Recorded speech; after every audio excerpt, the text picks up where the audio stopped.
This video is going to cover the installation and operation of the Conveyor internal table limit switch kit. It can be used as a supplement to the instruction pages that are included in the kit. The current table limit switches currently rely on external paddle or whisker switches that will disable the conveyor motor and the pump motors when the existing rack meets the end of the outfeed table. These limit switches are typically mounted on the outfeed tables where they're easily damaged or knocked out of adjustment when handling dish racks. This internal table limit switch kit offers the following advantages. This kit can be installed on an AC44 or AC66, and it can remain installed and wired to the machine when the machine is removed and reinstalled in another location. The kit's also mounted on the Rocco arm below the outfeed table and is less likely to be damaged or knocked out of adjustment. The kit is robust. It will automatically adjust to a wide variety of rack loads without prematurely turning the machine off. The unload feature of the kit allows the conveyor motor to continue to run until the load is removed from the last rack, making it easier to remove jam racks. And the latching feature of the kit prevents the machine from restarting until the operator pushes a button to restart the machine.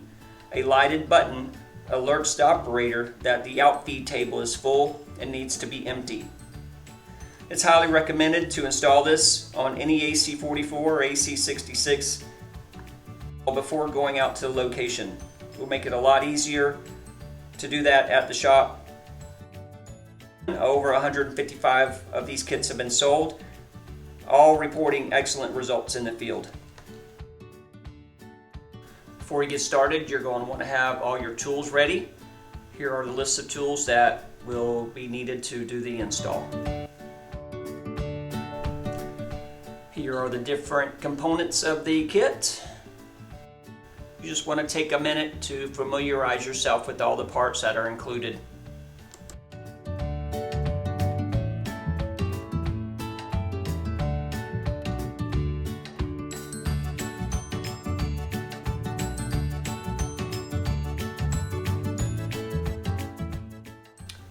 Of course, the first thing you're going to want to do is drain the machine and disconnect the main power. Using your spring puller tool, you're going to want to remove your lower spring first.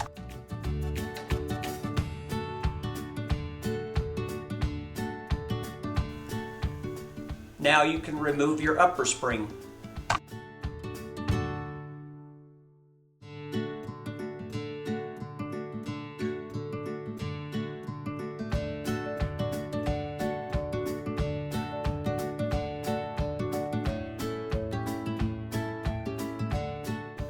Using a couple of adjustable wrenches, you can remove your rocker arm assembly from the conveyor bar.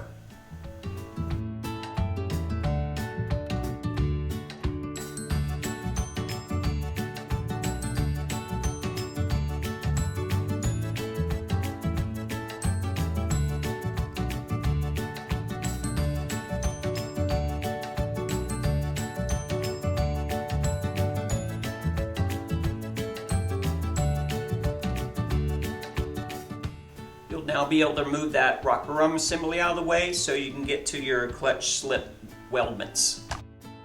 You will now have access to that upper clutch slip weldment. You have a couple of 1/2-inch nuts that you have to get access to on the inside of that rocker arm. Otherwise, pretty straightforward removal.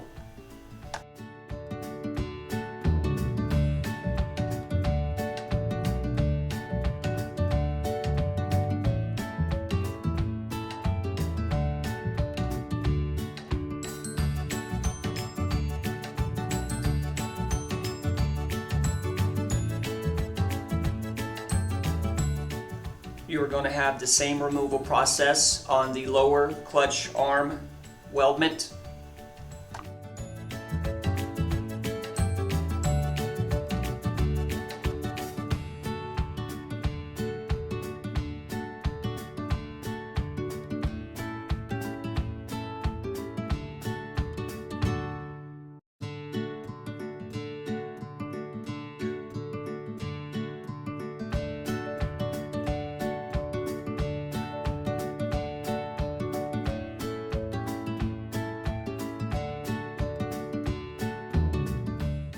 Now that we have disabled everything, we are going to install the kit.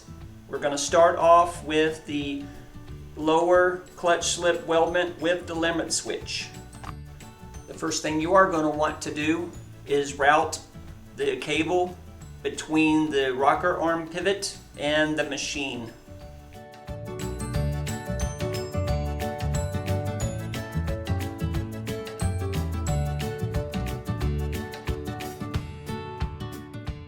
After you have the cable routed properly, you can now install the lower clutch slip weldment.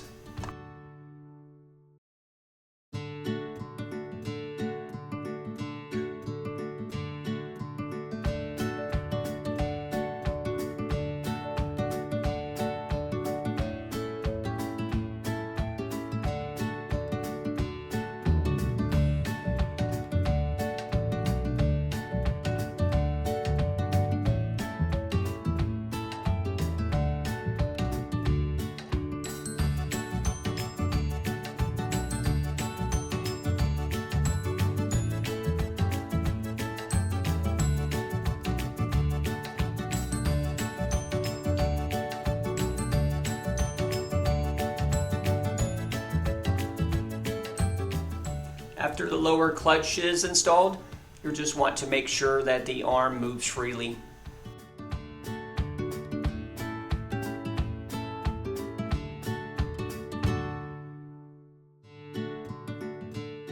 This is what that lower clutch arm should look like. You can go ahead and install the upper clutch arm.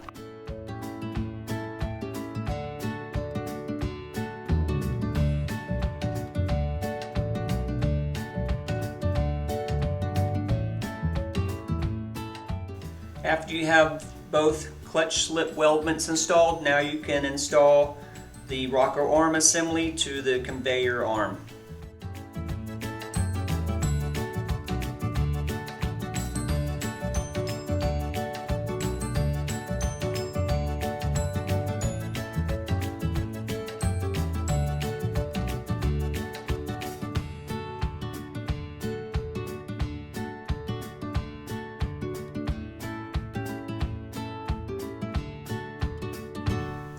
Now you can take your limit switch slider and install it in its position. You do want to do this before you put the springs on.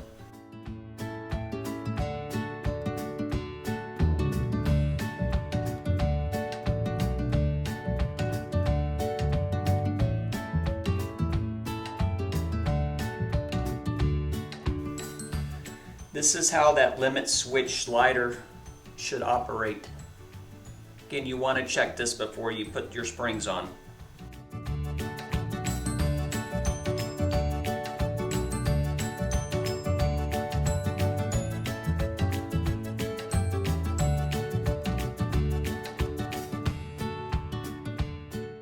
Now is the time to put the new clutch springs on. You want to use the new springs provided in the kit.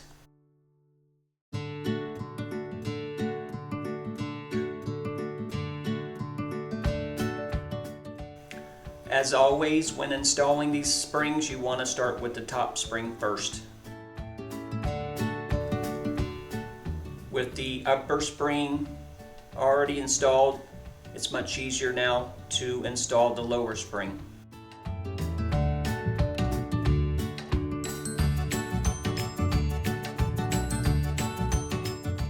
Now we're going to move into the control box to do the electrical part of the installation.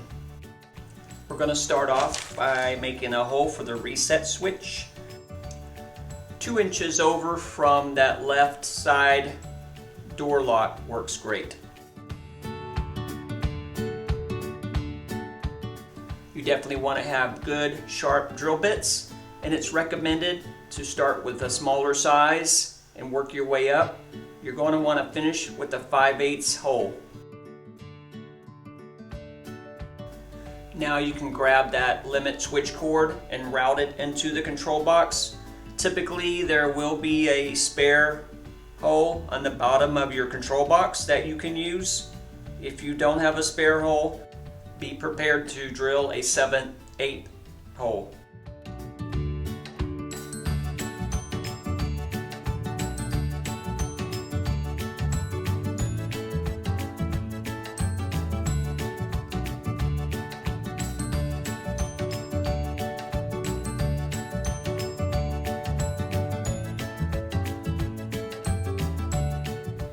Take your relay assembly from your kit and install it on your DIN bar in the control box. Sometimes you might have to move the relays over a little bit to make them all fit. You can now disconnect that brown door switch wire from the bottom terminal block. You're going to connect it to the white wire of the limit switch cable.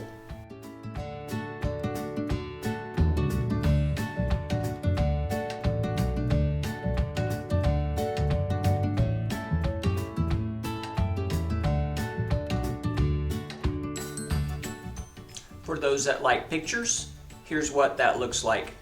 This is included in your kit.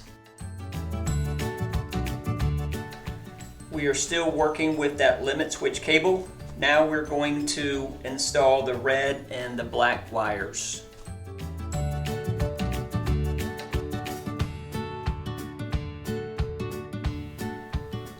It's kind of hard to see from this angle, but your red wire is going to go on the top right connection of that relay, and your black wire is going to go on the bottom left of that relay. There will already be a black wire where you put the next black wire in.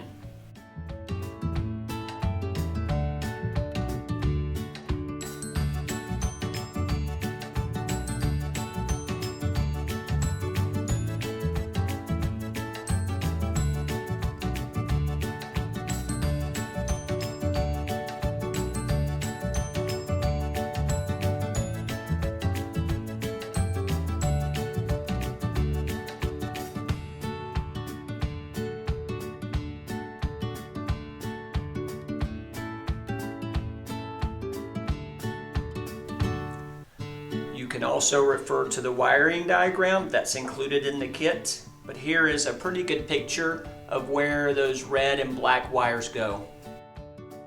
Now we're going to attach the wires that come off the relay.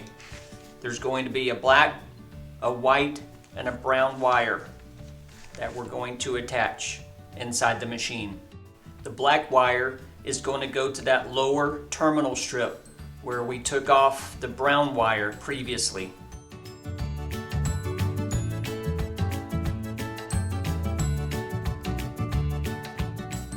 The white wire is going to attach to the neutral strip.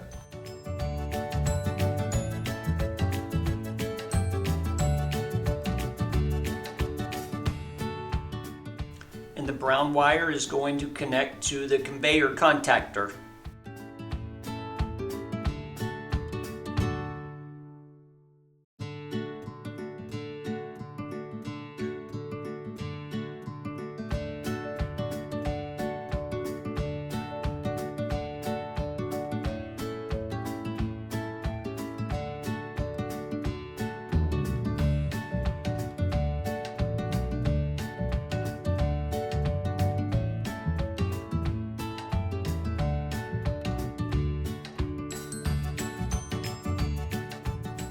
The last part of the install is putting the reset switch in place. You'll need to push on those prongs and the metal part of the reset switch will come apart.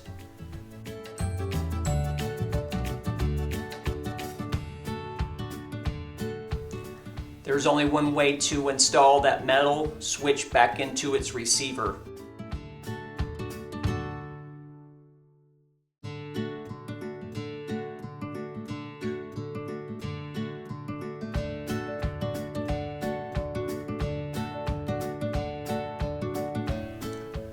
Secure the metal part of the reset switch to the control box door using the nut on the back. Then all you have to do is plug in the electrical receiver. The reset switch is now installed. Now that everything is installed, we can power on the machine and refill it. When you turn the machine on, the red light will come on. That means that the conveyor has been disconnected. You will need to turn the red light off to make the machine run. As you see here in the operations, we are loading racks into the machine. This customer here has a pretty short table, the 90-degree bend in it.